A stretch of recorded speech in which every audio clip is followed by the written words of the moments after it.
Hey, I'm Stephen Glosser. And I'm Megan Pikert. Welcome to the Going Somewhere podcast, a podcast for anyone who finds themselves in the ambiguous adventure of young adulthood. a season that's marked by uncertainty, change, love, heartbreak, and a whole lot of big decisions. Join us for some real conversations as we dig into what it looks like to be a follower of Jesus in this beautiful yet complicated season of life. We're so glad you're here, and we'd love to have you join our little Going Somewhere podcast community. Follow us on Instagram at goingsomewhere.podcast and join the conversation. We're all going somewhere. We might as well go there together. Thanks for listening. Let's jump into today's episode.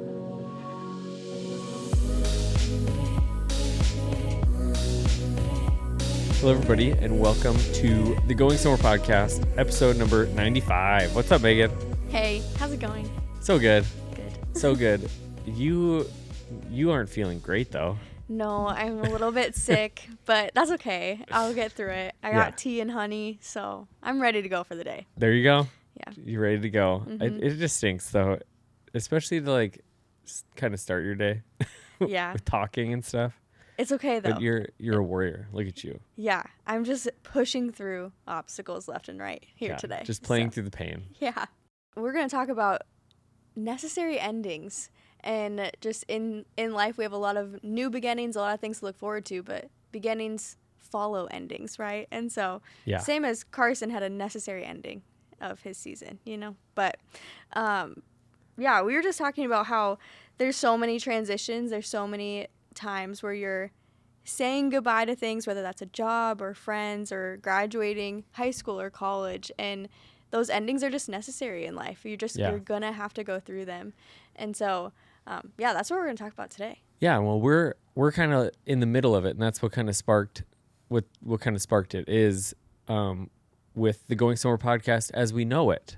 It's changing, and I think a lot of our conversations have been, how do we land the plane? Like, how do we make the transition? And I think just as much as we are being thoughtful and trying to navigate when is the right time to, we've had this conversation for a while. Like when I stepped down from my position at the church, it was just like, is this the time that it ends? And we both felt like it wasn't, but we also both felt that was coming. And so it's been a lot of talking about, okay, what's next? How, we're going to continue with the podcast, and it's not going to be the Going Somewhere podcast. We are going to change names, and it's going to have a different feel. It's going to have a different look. But at the same time, that has been a hard conversation to have of just like, how do you land the plane well? And we have a very fun episode on the horizon. And so we decided that will be our last episode. As we know it. As we know it. Mm-hmm. Yeah. We'll talk about it a little bit more at the end, but we are closing in on episode 100, which if you've been listening for a while, you know that we've had this one in our sights for a while. Mm-hmm. It kind of became our goal for this whole year was let's stay consistent and enough to get to 100, which meant we only had 6 weeks that we couldn't publish the episode. Mm-hmm. And so we're very close. We're going to get it. We've got several of the next ones thought out or planned out of how we want to end this. But yeah, we'll talk a little bit more at the end of this episode about what's coming next. And then episode number 99 will be all about that. You'll just get all the behind the scenes, all the details of what's to come. So necessary endings, though, definitely something for us that we're thinking about, but also it just kind of sparked, I think endings are one of the most guaranteed aspects of young adulthood. Endings, whether it's from high school ending or whether it's college ending or whether it's relationships ending or friendships changing and ending, career paths, there's just so many things that end. And I think honestly, a lot of the fruitfulness of our young adult season really, I don't want to say it to an extreme way, but it hangs in the balance based on how we end well or how we end. If we really, resist that transition from high school to college is very difficult. Like if we're not building community where we're at, and if we're, going back on the weekends every single weekend to catch up with our old friends, and we're the 27-year-old going to homecoming, and we don't have a cousin playing, it's just like, well, just see what happens, that just means that we haven't allowed ourselves to be present where we're at. And presence to where we are is one of the most important keys to living with intentionality, living with purpose, to seeing God in your current season. When we are living in a past one, it's very difficult.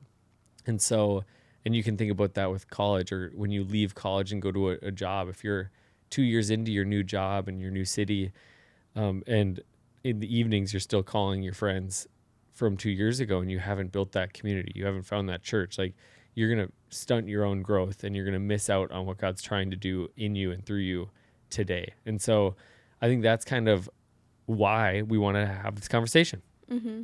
Yeah, in Ecclesiastes 3, it says there's a time to begin and a time to end. And for those that didn't grow up in the church, every time I read that, I think of Footloose. I was raised on that movie. Wait. And every time I read that, I think of that movie. But it is so true. There is a time to begin and there's a time to end in life, and that's just a reality. And like you already alluded to, there's a lot of just natural endings in young adulthood, but I just encourage you guys to just take a second to think about a time that ended for you guys, whether that was a season that ended, or a friendship or a relationship, or transitioning from high school to college, or into your career, or job to job. And maybe you didn't want to transition or make that change, or maybe you knew it was time, but what did it teach you? What did you learn from that? How did you grow from it? Kind of thing. Yeah, and we're gonna have some questions today that we can ask you. I'll get to this in a little bit, but actually, I worked with interns for a while when I was with Chi Alpha, and one of the things that we would do, and we did this with MVLC, and I've done this with pretty much every job I've had, of some sort of exit interview. So at the end of the internship, at the end of the year, we'll have a conversation of like, okay, what went well? What could you have done better? And I just realized, like, why don't I do this with myself? So it was probably in 2018. I just started, not everything, but like every significant thing. And I remember doing it towards the end of my time with Chi Alpha, and it was just like, how could I have done this better? And what do I want to bring into the next season? What are some of the lessons I've learned? And so we'll have that for you as well. And I do think, I know I mentioned like college and high school and a lot of those things and the jobs, but this is something that I still need to be really aware of now. Like, now that I'm a parent and I have, kids that are getting older, the necessary endings are constant. And Taylor and I are like, we want to have a tight-knit, fun family. That one of our like vision things is that our kids would want to come and spend time with us for holidays. That we wouldn't have to like make them be like, you haven't been to our house in a couple of years, you need to come and see us.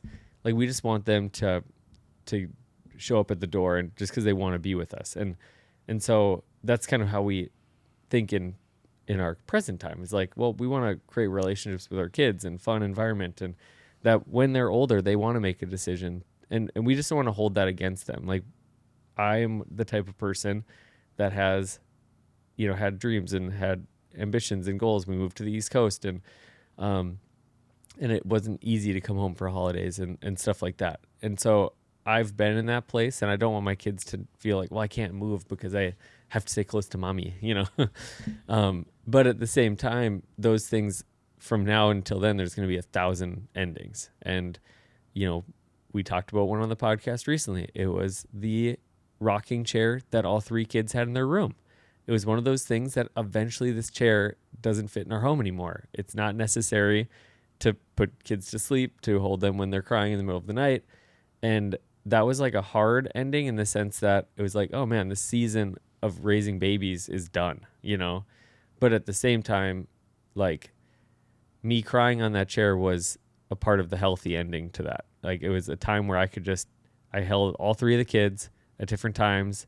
Actually, at one time, they all came up at one time, and I just told them about why Daddy was like, because it was weird that Dad was crying on a chair, like just rocking by himself, It was probably not a comforting sight for my children. My in-laws were trying to leave, and they just needed to load the chair, and Taylor had to go tell them, like, Steven's having a hard time right now. And but yeah, I just held them and told them how grateful I was for them and for this chair, and all the times that I told them about times with them on the chair. And it was just like one of those things that it seems silly, but I think that chair ended well, you know, and we can do it in different ways too, where we can just deny it. We can try to move past it without even thinking about it. So that's just a real life example. Yeah. Thanks for being vulnerable. Thanks for sharing. Yeah. Yeah. I think there's a lot of ways to know when a season is ending, know when something's coming, and there's a lot of maybe signs that you can feel for that. For you guys with the chair, it was just natural. It just didn't fit in the space. But there's sometimes things that happen internally. Maybe there's fruitfulness fades, so the season no longer produces growth in you, or you've outgrown a space or an environment that once really was like helping you and growing you, but you've outgrown it. And sometimes that can be a good indicator that something is changing. Yeah. And I would say this, like fruitfulness fading is not always a reason for an ending. Like you have to really discern in those places of like, okay, you know, what needs to change? And if the thing that needs to change is this needs to end, that is an easy answer. But again, even back to the chair for a second, like, yeah, it didn't fit in our space, but there was still a lot of dialogue between Taylor and I about, do we just keep it for nostalgia's sake? Like we were literally open to shoving it in the corner of Rowan's room because it's the chair, you know? And so I think it was even in that we just had to have a realistic conversation about like, yeah, I think it served its purpose. Like Rowan, we had it for probably 2 weeks in that room, and Rowan didn't want to sit in there anymore. He was a big boy. He wanted to lay in bed for stories. He wanted to lay in bed for those moments. And so it was just like, okay, I think the fruitfulness is faded. You know, the necessity of it, the reason we had it is no longer there. And so I don't want to stand in the way of that. And so another thing is just confirmation from community. You know, I think when your community is aware of a change that's coming for you, and they breathe life into it, and they understand it, and they bless it, you know, I think there's a lot of good to that. I think in the same way, we need honest friends that can help us see the blind spots and the dumb spots and the deaf spots. So when we're stuck and we're staying in a place that we're not supposed to be anymore, we do need friends. And I've been in that in some ways, and I've had that in some ways. So I had a friend who I think to everybody was obvious that like he had this opportunity, but it was going to kind of bring discomfort, you know. But I think all of us recognized that it was God's plan, God's best, and it was a good thing for him. But at the same time, it involved moving away. It involved, you know, kind of a lot of those things. And it wasn't just like, hey, that's a better job, you should take it. It was just, we had conversations, and just the only thing holding him back was just like, you know, I love being here, you know, and I've told this to 1,000 college students and young adults, like, you can always move back, you know, like if it doesn't work out how you thought, and if it's okay, like it's okay to move back, especially if God's in that. But confirmation from community, I think, is another great one. Wise voices affirming a decision. What are maybe one or two other things that kind of are signs that it might be time to end? Yeah, another one is conviction replaces excitement. So what we mean by that is you sense God prompting release rather than renewal. And I think we've said it on the podcast, but I know that you've talked about it too, is like we move towards pulls, not always pushes. And so if you feel pulled in a new direction, if you feel pulled in a certain calling or to pursue something, that could be the Holy Spirit of the Lord really prompting you to move in that direction and for something to change. Another one is that peace replaces striving. And so you stop forcing something and start trusting God's timing. I feel like I read this one and I feel like it's the classic, like, singleness line when you're listening to a topic on singleness, is like when you least expect it. But sometimes when you get to that state of peace and you stop chasing after something, you really do come to a place of contentment and can step forward. And I think the Lord honors that peace and that contentment that you experience by opening doors that weren't open before. For sure. And I think there's even you know, another more obvious sign that's time to end is the keys are changed. Your diploma came in the mail. Like, oh, yeah. And I think I say it, one, because it's funny, but two, because I think somebody needs to hear it. You know, that some of the endings aren't like we have to really pray and discern, like, is this done or not? You know, like, again, there's been those times where excitement fades, but I've realized, like, no, God has me here. I need to stay here, even though there isn't excitement. I need to come to him. I need to allow him to renew me, or that, you know, the idea of release or renewal. Like, I need to be renewed, not released right now. Like, I can feel that. But I think there are times that we just resist it in general. And so, again, like, I think we need to be self-aware enough to ask ourselves, like, man, am I needing to let go of something that I don't want to, that I'm holding on to it, I'm clinging to it. And again, I just think of, you know, that young adult that really is struggling with friendships in their current location because of where they used to be. And obviously there's times where, yeah, go back, you know, like be there if that's where you want to be. But other times it's just not an option, you know, whether it's for school or for a job, or there's nothing there and it's just unhealthy to be there. But I just think sometimes we just have to look in the mirror and say, like, it's time to go. Like, it's time to go. And so I know for me, like, I've shared some of the more small ones, you know, but also there's been job ones too, that there's been endings. And I know you can listen to some of our episodes where we talk about discernment and some of those things, because transitioning from Chi Alpha several years ago, it was something that we loved and we enjoyed, and it was more of like that pull. Like, we just felt that as much as the excitement hadn't waned, you know, like, we were excited about what we were doing. We still had purpose for it. We had new ideas for it. Like, up until the last months of my employment with Chi Alpha and doing that, like, I was still sharing dreams for the future. Even today, like, I recently met with the director and we were talking about alumni, and I want to come and help him kind of with their alumni relationships and stuff. Like, I still have vision for that ministry. It's not mine like, it's not mine to carry, but I have desires for it. I pray for it. I think about it. But at the same time, like, there was a release. Like, there was just like this feeling of, all right, God has something new for us and we need to say yes to it. And so, I think that's been where it's hardest, is like, we don't feel like the excitement fades, or we don't feel, you know, that, that we just don't have like anything left in the tank. Like, there's still a lot in the tank. Now I have to make a decision. What do you think about that? Are there times that an ending's been easy to see or hard to see? Yeah, I think I've experienced both. I think I've had friendships that have needed to come to an end, whether that was just season of life differences and growing apart. I think we've all experienced that in some friendships, and that is really hard. Is this your way of saying you don't want to be my friend anymore? Yeah, I needed to tell you. Just on we're the gonna make a whole podcast episode about it. Yeah, I needed to have a hard conversation, and I needed some accountability. We're gonna do a conversation with the necessary endings. Okay, sounds good. Yeah, but it was really hard to come to terms with, and I think what made ending a friendship so hard was like the fear of, am I ever going to find another friend like that? Am I ever going to find community like what I had? And you get wrapped up in comparing like past things or current things to, okay, but what if I take a step in this direction?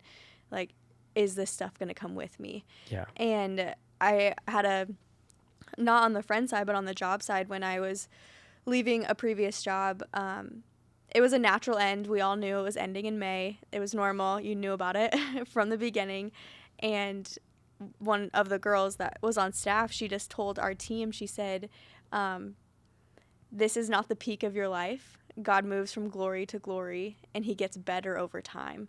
And that has just stuck with me, because so many people, when they leave that job specifically, and I think a lot of jobs, you think, is this as good as it gets? Like, if I step away from this, am I stepping away from like the best it ever was, you know? But I think, you know, what she told us then has paid off to become so true, that it really has gotten better. And what I was afraid of, I was strong enough to handle it, you know? Like, I was strong enough to learn how to build community and learn how to find friends again and learn how to like find a job and find purpose in my job and things like that. And so I think that was just a really important reminder as I was like saying goodbye to a season that it was tough, but it was necessary. Yeah. And just having like the confidence that God is so good and his plan is so much better. And he doesn't, you don't peak in your life, you Yeah. know, and especially when you're following the Lord, like it just really does get better and better the more that you learn dependence and trust in what he's doing.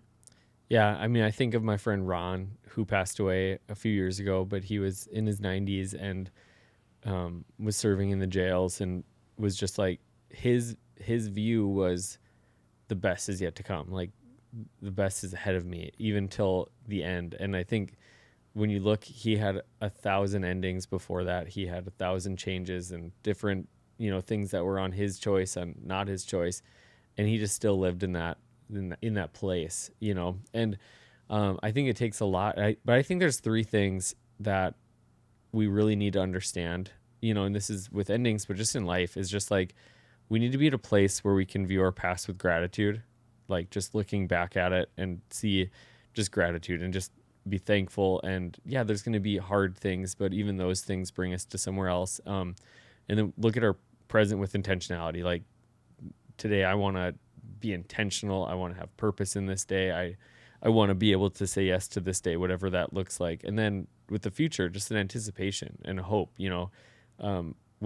there's like scientific studies written that when you anticipate something, it almost sparks the exact same emotional response as when you achieve something, or like when you get it. So like looking forward to a trip to Disney is almost emotionally as satisfying as going to Disney. That's crazy to me, but at the same time, I've experienced that. And that's one of the things that we're constantly doing is like anticipating and like what's next. And instead of just having like the trip on the radar, it's like, well, what's coming up today that I'm excited about? And being able to look at that day, or look at the next week, or look at the next month. And like, we just did our marriage meeting, and it's like, there's a girls' night that Taylor gets to be at. There's a stand-up comedian that I enjoy that's coming to Fargo from Seattle. Like, there's these things that we already have on our calendar that we're already looking forward to. And so I just think that having those three buckets, again, that helps us end well when we realize this. It's good for things to end because new things need to start and new things need to grow. So yeah, let's move on to how to end well. I think this is, whether you want to call it a skill or just the mentality, that will go a long way in your life. If you understand that every season can end well, even when people on the other side don't want that, And so there's going to be times where everybody's like, hey, let's land this plane really well. And there's going to be times where somebody in the mix doesn't do that and doesn't want that. But I think internally we can resolve and we can decide, and we can just trust God that on whatever I'm responsible for, whatever I can have control in, I want to end well. And so that can be friendships and relationships and jobs and seasons of life. But let's talk about some of the kind of keys to ending well. Mm-hmm. Yeah, one of them, as you were talking, just made me think of finishing faithfully. And like ending well is stewarding the entire season that you've been given of whatever it is, whether that's a friendship or a job or responsibility. Like you even though you might know what's ahead, or you might know what the next season is, you are. And so there is this mentality of finishing faithfully, doing your best to the last day, and really like giving your all, whether that's to coworkers or to friendships, or if you know that you're moving, it's still hanging out with your friends here, and really taking in the season that you have before it's ended. I think a negative example of this is like the senior slide. Like it's a very common saying that as you kind of get close to senior, whether it's in high school or college, assignments just aren't as important, and you already know your GPA is pretty much locked in, so you just stop giving your best effort. And I think in every transition that I've had, there's been a temptation to do that. There's been a temptation to just get by with the bare minimum. This doesn't matter long term. What can I do just to finish it out? And I think that mentality, if followed, will always lead us to regret. Like it'll always lead us to, I wish I would have. I think we're all designed to give everything, and so when we don't, that's I think a lot of where depression comes from and anxiety comes from. Like there's some real implications to not living full of purpose in every moment, you know, and so I think there's levels to that. So finishing faithfully, yeah, giving your best until the last day. What's number 2? The second is to communicate clearly, so don't disappear and create healthy closure. And I think that aligns with what you were talking about too of communicate what you need to, you know, don't be surprising people with endings or things like that, but have the right conversations at the right time with the right people and really provide closure for yourself and for others when you're entering a new season. This made me think of when I was moving to Indiana. The advice that I got from someone was communicate expectations for your family and friends back home. And I was like, what? Like, why? And they said, because you're used to talking to them every day or going home every couple weekends, and you won't be able to do that anymore. And to you it will feel very apparent because you're in a new season, you're in a new place, you have new responsibilities. But to everyone else, that this has been their life for their whole life and the whole time of knowing you or experiencing with you, it's going to feel very abrupt. And that was one of the best things that I did was I called my sister and I said, I can call you this day and I will be home this weekend in October. And we just set expectations and communicated healthily so that when I entered a new season and we said goodbye, it wasn't as harsh as it could have been. Yeah. No, that's so good. And I think it, even just looking back at my transition from staff, you know, it's just like I didn't want balls to drop. So this goes back to the first point. And I can't say if this happened or not, but I didn't want like those working relationships to change prior to me being gone, in the sense of like, yeah, I was trying to get people ready. And I think of like Caleb, who took on life groups from me.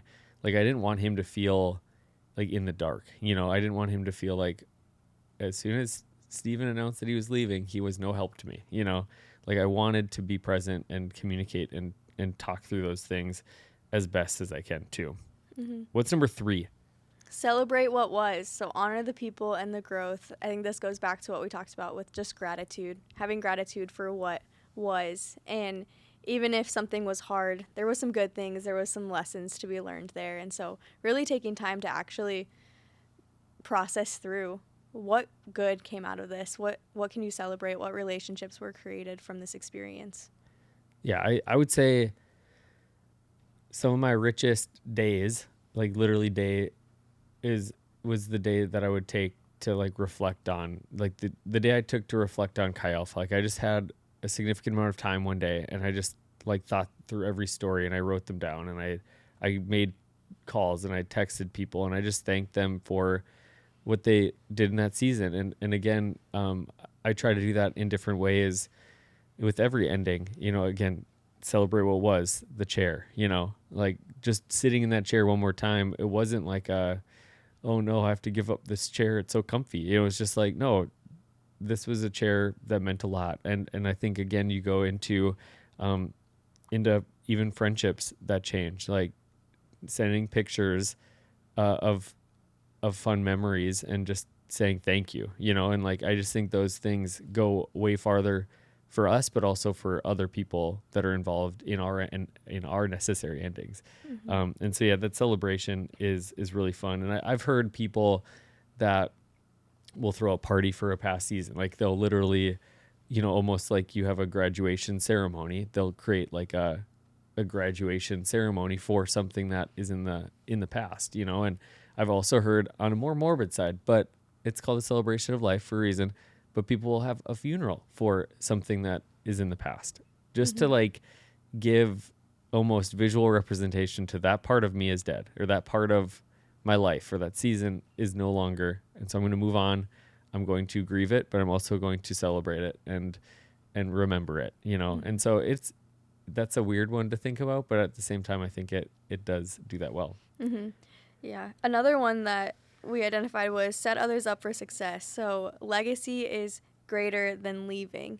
And so with that, it's like, how do you how do you transition well and pass off things? You know, you're called to steward for a season, so how do you set someone else up to steward what God had entrusted you with? And I think we're just called to leave things better than we found them, to elevate things and do our best with what we have. And part of that is also how you transition and pass off those things. And so whether that's a job or things like that, but your legacy will matter and people will remember that.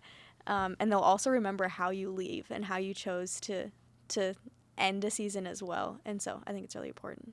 Yeah, I'm sure we've all had, again, that we've worked with somebody or we've known somebody that just kind of disappears. And I, even growing up, like I had several youth pastors, and it was just kind of this stretch of time at our church that a youth pastor was there for maybe a year or two, and they would leave, and not a lot of them created a big ripple, in my life, to be honest. Like, it was just like, it was actually part of the challenge I had with my faith journey, is just not having that consistent leader. I remember just a leader coming and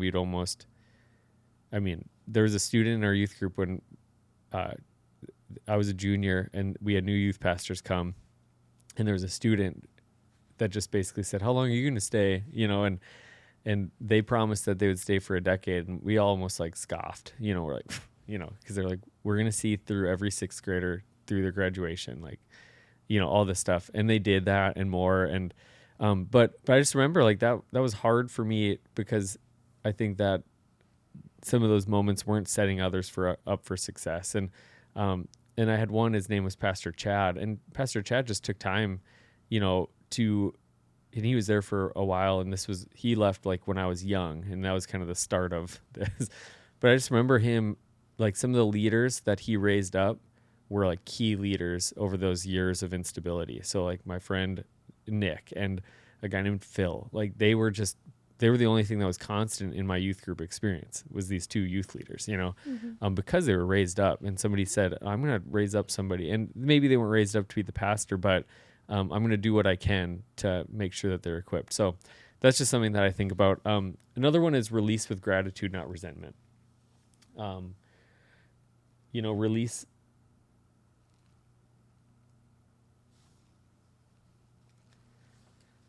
Our card, or I think it's the thing.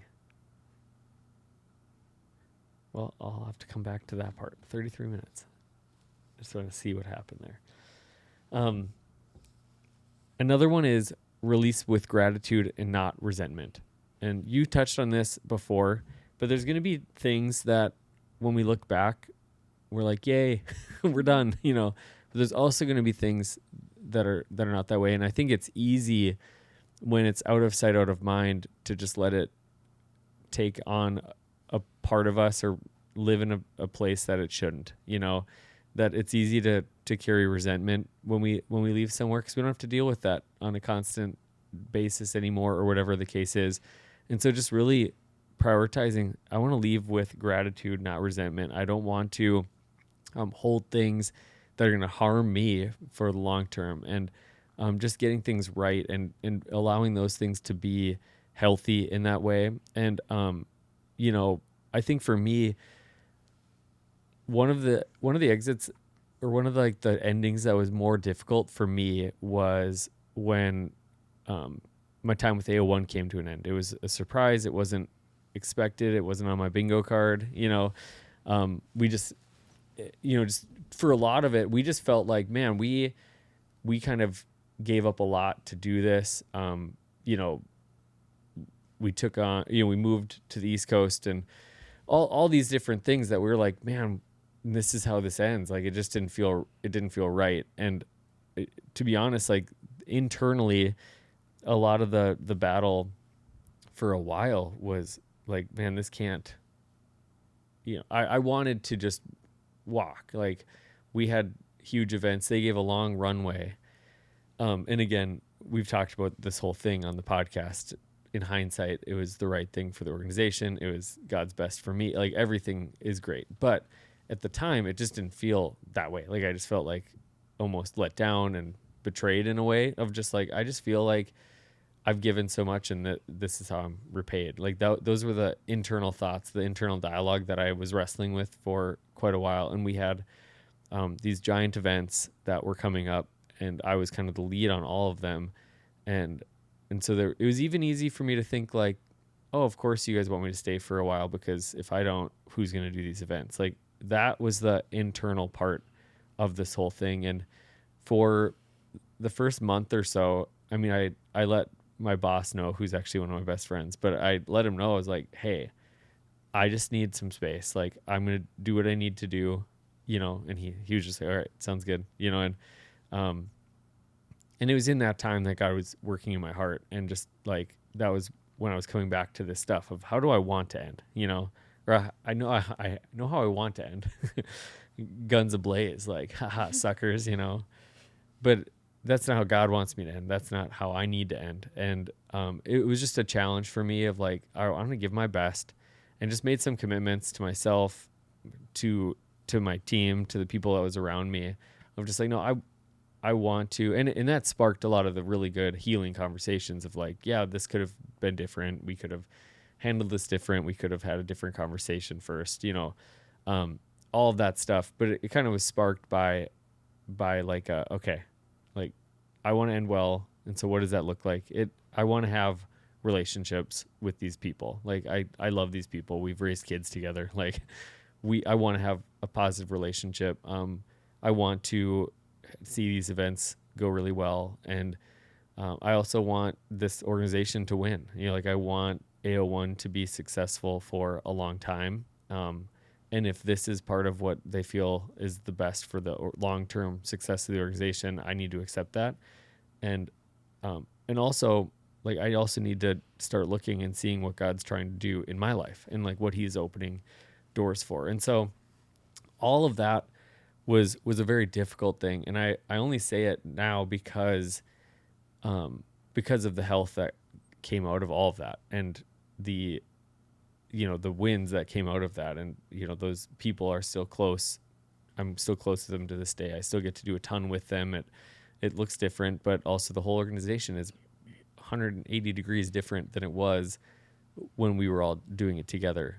The group that was kind of the core at that time, almost everybody's moved on to different things where we help out and we support, but not full time anymore. And so it's just kind of cool to see how God moved in that, but it wasn't easy for sure.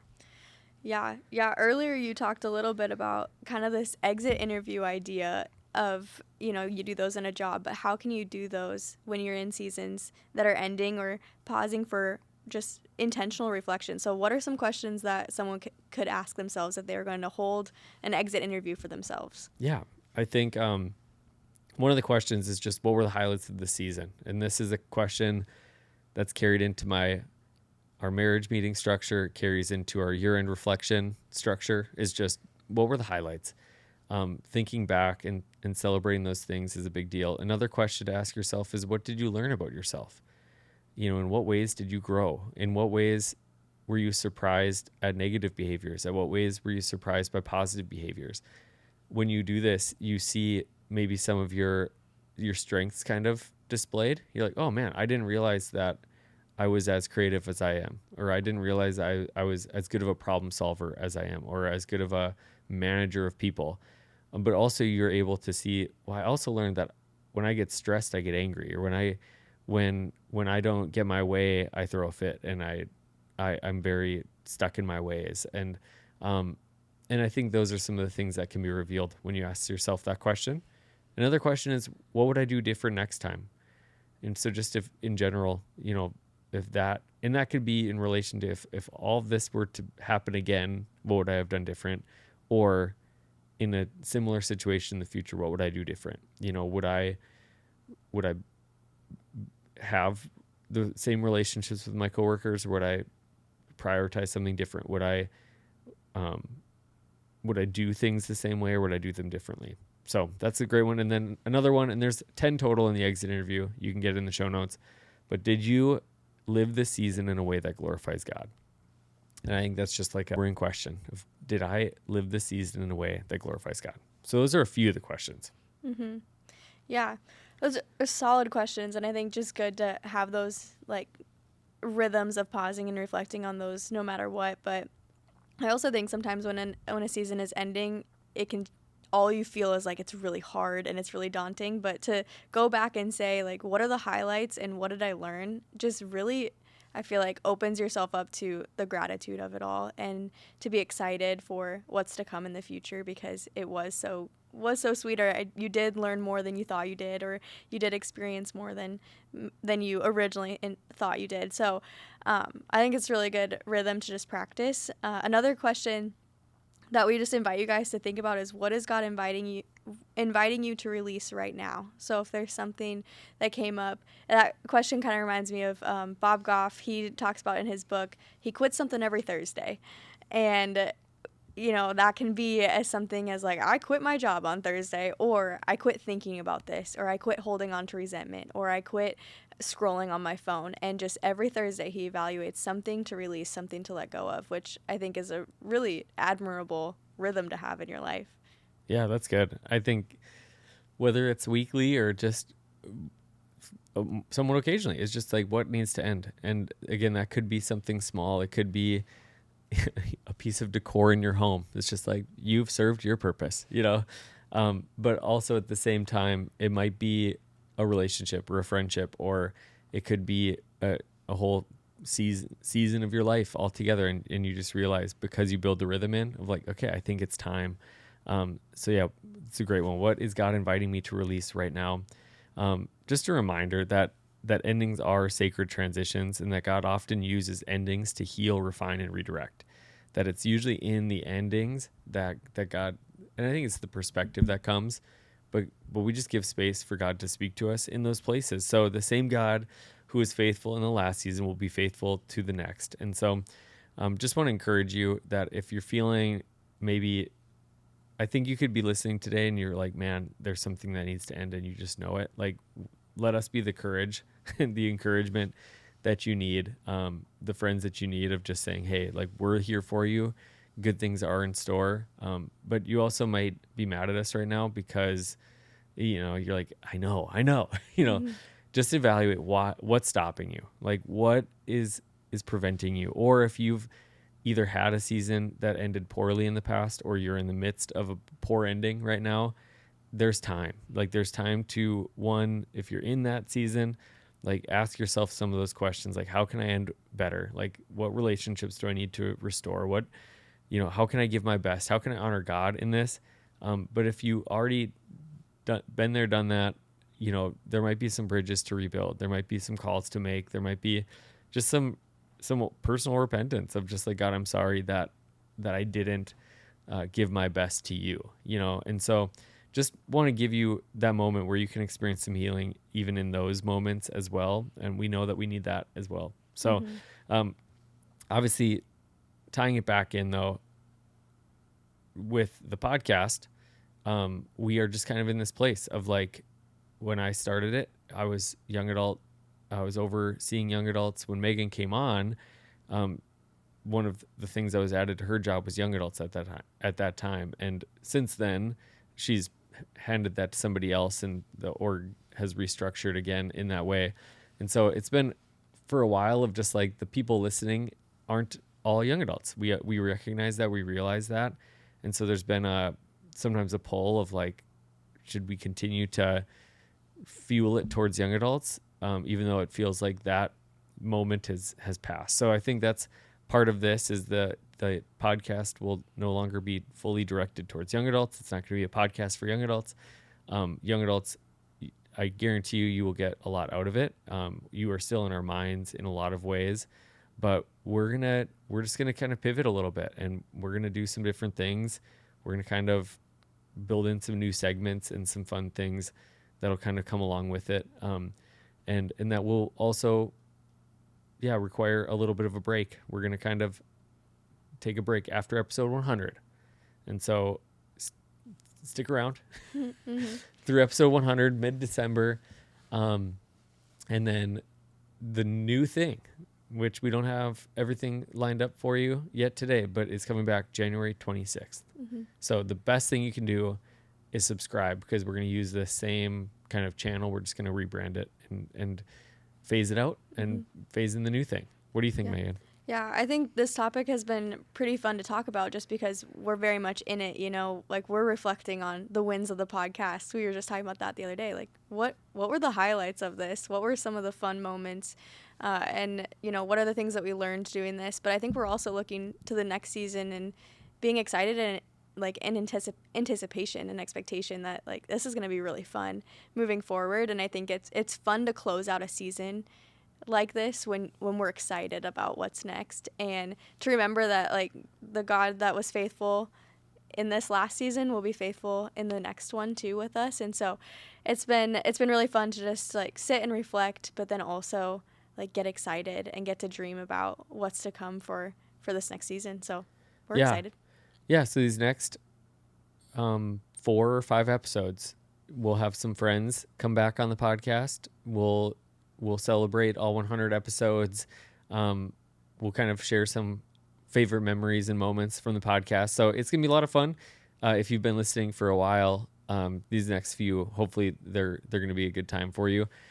Also, we'd love to hear from you. If there's, whether it's a memory or a moment that really stands out to you, that you love to talk, or if you have a question that you'd love to ask us, whether about the podcast or about, hey, I've got one more chance before this podcast is done, let us know your questions. We would just love to include you and have you a part of these last few of the Going Somewhere podcast. And then obviously we love for you to be a part of what's coming next. But you can let us know on Instagram, goingsomewhere.podcast. I know you can even leave comments like on Spotify. We're back on YouTube now too. So this one, you cannot watch it yet, but you can listen on YouTube. And so that's a great place to throw some comments. So we'll be keeping our eyes open for everything. We'd love to hear from you, and we'd love to include you on these last few episodes. Thanks for listening, guys. As always, we're all going somewhere. We might as well go there together. I missed my part. You just went so fast. You Sorry. did so good. We're all going somewhere. We might as well go there together. All right. See you guys.